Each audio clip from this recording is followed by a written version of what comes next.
નમસ્કાર મિત્રો, સ્વાગત છે તમારું અમારી YouTube channel Gujarat jobs and ન્યૂઝમાં.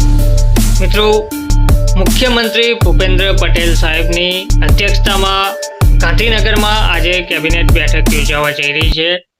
આ બેઠકમાં વિવિધ પ્રશ્નોના નિરાકરણ બાબતે ઝડપથી નિર્ણય લેવામાં આવશે તેવું કહેવામાં આવી રહી છે. નાગરિકોની ફરિયાદો અને પ્રશ્નોના ઝડપથી નિવારણ માટે ગુજરાત સરકાર દ્વારા ચલાવવામાં આવતી રાજ્ય સ્વાગત ઓનલાઈન જનફરિયાદ નિવારણ કાર્યક્રમ જુલાઈ મહિનામાં ગુરુવાર 24મી જુલાઈ 2025ના રોજ યોજાવાનું છે. આ કાર્યક્રમમાં રાજ્યના મુખ્યમંત્રી ભૂપેન્દ્ર પટેલ જાતે હાજરી આપશે અને નાગરિકો દ્વારા કરાયેલા રજૂઆતોને ધ્યાને લઈ તેનો તાત્કાલિક ઉકેલ લાવવાનો પ્રયાસ કરવામાં આવશે.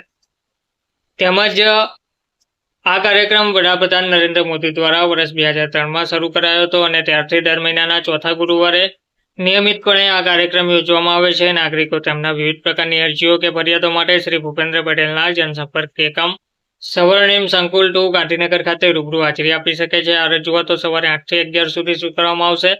તો આજની જે કેબિનેટ બેઠકમાં પણ મહત્વના મુદ્દાઓ પર ચર્ચા કરવામાં આવશે તેવું જણાવાયું છે. આજના દિવસે મુખ્યમંત્રી ભૂપેન્દ્ર પટેલની અધ્યક્ષતામાં રાજ્ય મંત્રીમંડળની મહત્વપૂર્ણ કેબિનેટ બેઠક યોજાનાર છે, જેમાં ગુજરાતના વિવિધ વિસ્તારોમાં બનેલી ગંભીરા બ્રિજ દુર્ઘટનાના કારણોની તપાસ અને જવાબદારીના મુદ્દે ચર્ચા થશે. બ્રિજની હાલની સ્થિતિ, તાત્કાલિક સમારકામ અને રીસર્વે અંગે પણ નિર્ણય લેવામાં આવશે તેવું જણાવાયું છે. ઉપરાંત રાજ્યના ખરાબ રસ્તાઓના સમારકામ, ખરીફ વાવેતર, ખાતરની ઉપલબ્ધતા અને રાજ્યમાં પડેલા વરસાદની પરિસ્થિતિ અંગે પણ વિસ્તૃત સમીક્ષા કરવામાં આવશે.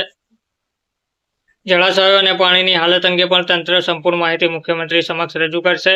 જનહિતને અનુલક્ષીને સરકાર હાલમાં સક્રિય છે. રાજ્ય સરકાર તરફથી આ પ્રકારના કાર્યક્રમનું આયોજન એક લક્ષ્ય સાથે થાય છે કે સામાન્ય નાગરિકને ત્વરિત અને સીધો ન્યાય મળી શકે, નાગરિકો અને સરકાર વચ્ચેનું અંતર ઓછું થાય અને જનસંભાળને વેગ મળે એ મુખ્યમંત્રીએ વારંવાર જણાવ્યું છે. ધન્યવાદ.